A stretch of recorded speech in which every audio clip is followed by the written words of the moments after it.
Yo, yo, yo, yo, what's going on? This is the NRW where nerds rule the world. It's your boy, Kuya P, aka Patrick Michael Strange. And today I'm going to be talking with the writer and director of Last Radio Call. But before we get down with that convo, check out the trailer right now for Last Radio Call.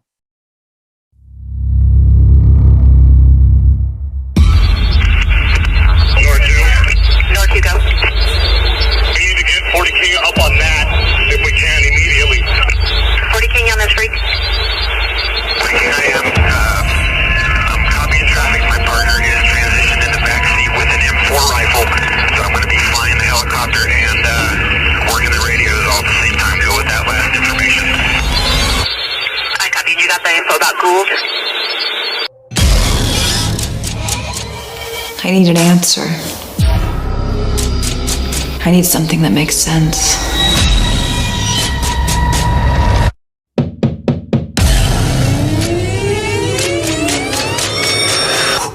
I ran for the church doors.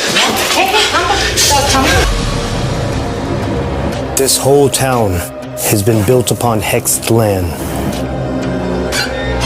But it's probably just some urban legend, right?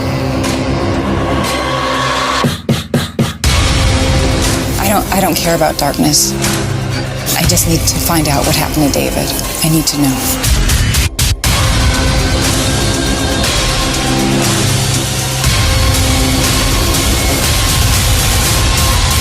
They told you to stay away from here, didn't they?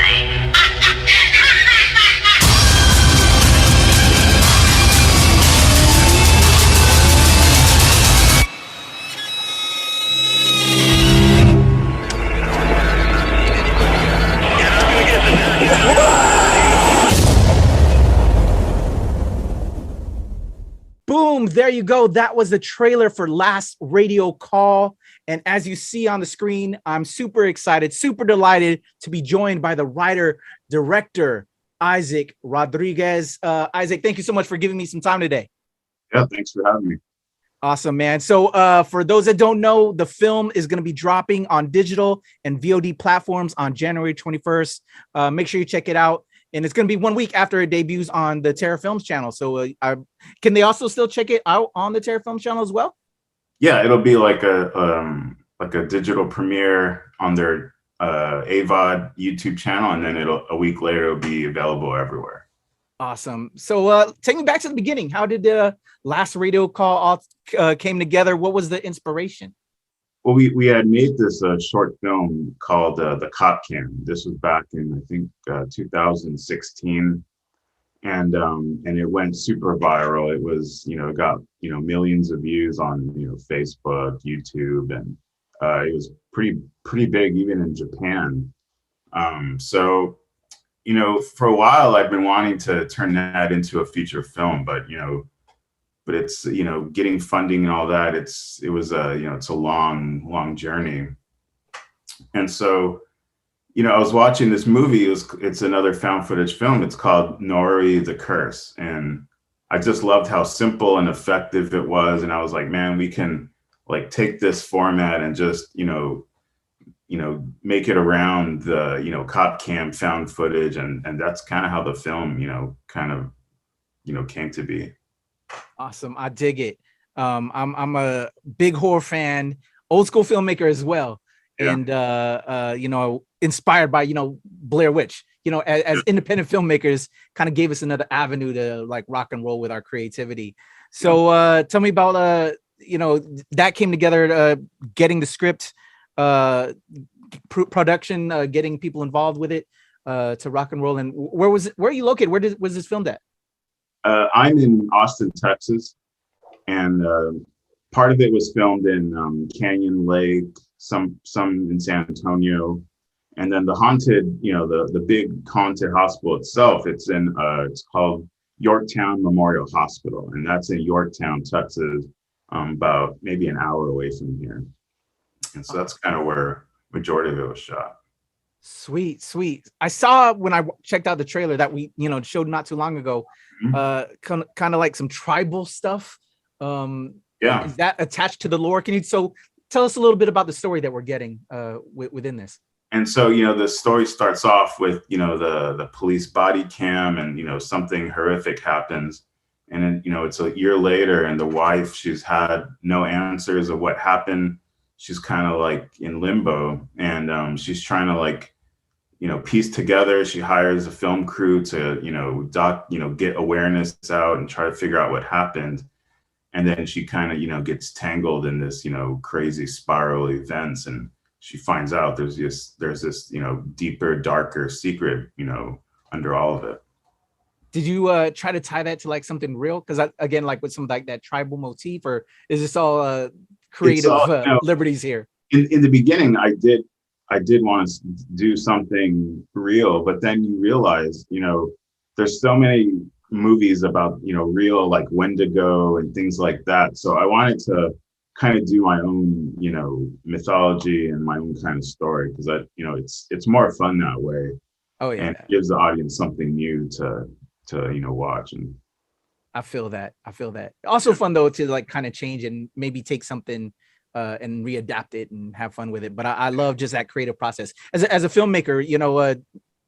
As you're putting this together, found footage. What are some of the inspirations while making this film?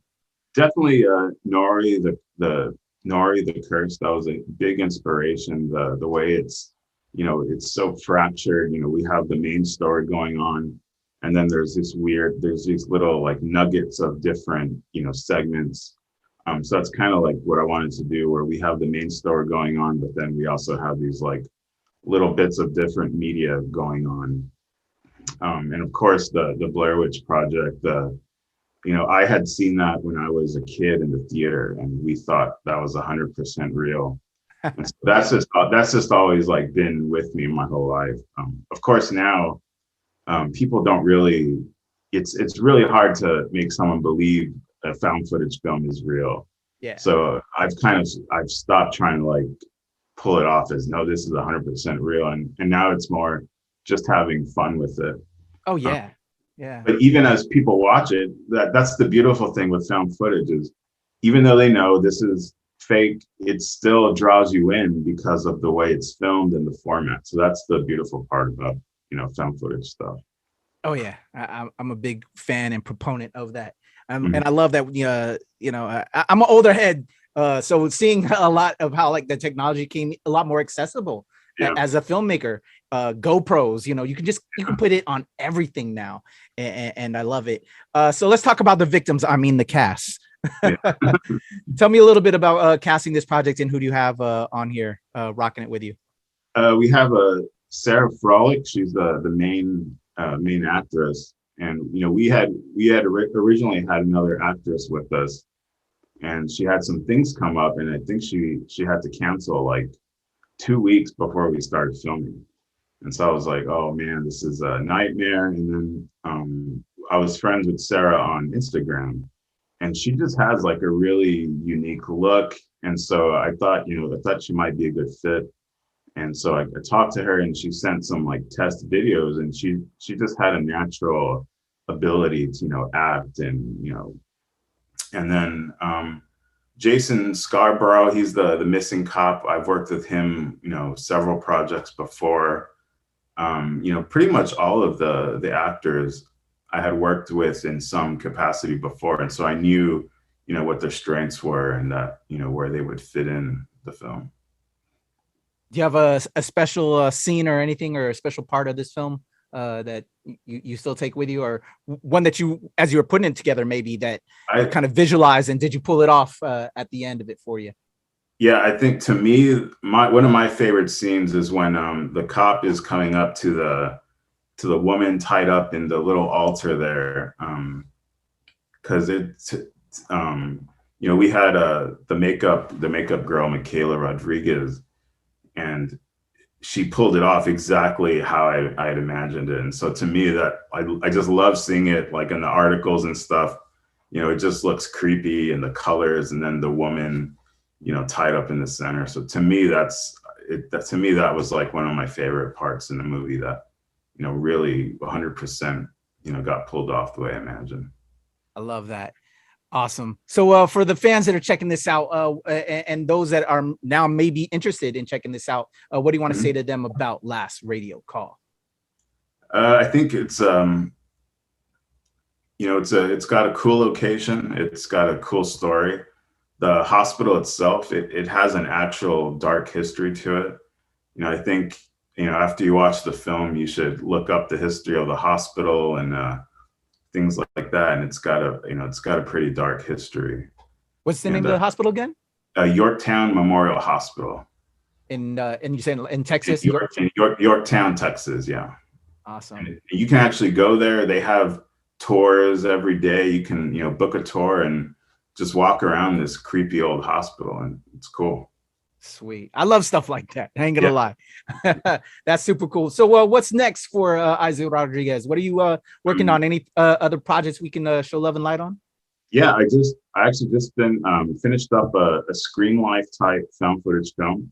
It's called Deadware. It's about, two friends in the 1990s using the webcam for the first time. They come across this, haunted kind of browser game. So wow. That's out. Yeah, that's out already on Amazon. And I just finished shooting another found footage film. It's called A Town Full of Ghosts. And it's about a couple who they move into this ghost town with, big plans to renovate it and make it this tourist destination. But then they find out that it's got some dark secrets to it. Ooh, I love that. I might have to check both of those out too now. That's on my to-do list this weekend. Well, Isaac, I really appreciate you just sharing a little bit of your time and as a filmmaker to filmmaker, just those insights of, putting the projects together, man. This is always a pleasure. It inspires me to keep pushing and keep moving and get back to editing and get rocking and rolling and contributing back out there. Are there some socials that I can share with my people and they can follow you and all that?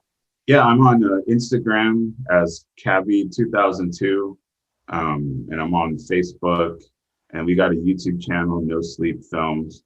We got a lot of short stuff on there, and a lot of cool stuff.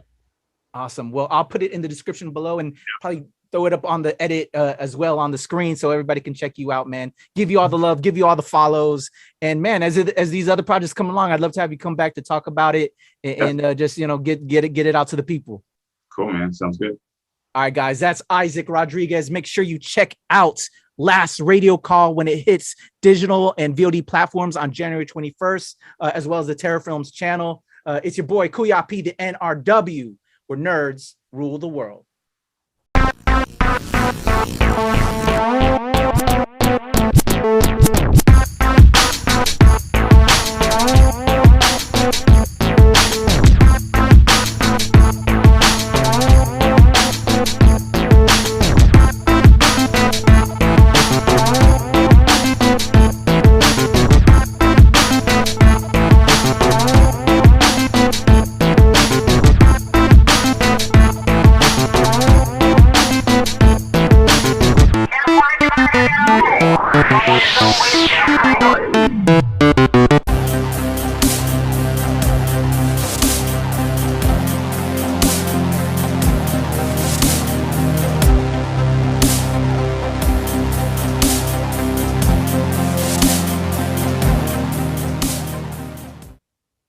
Hey guys, this is Isaac Rodriguez. I'm on NRW talking about Last Radio Call.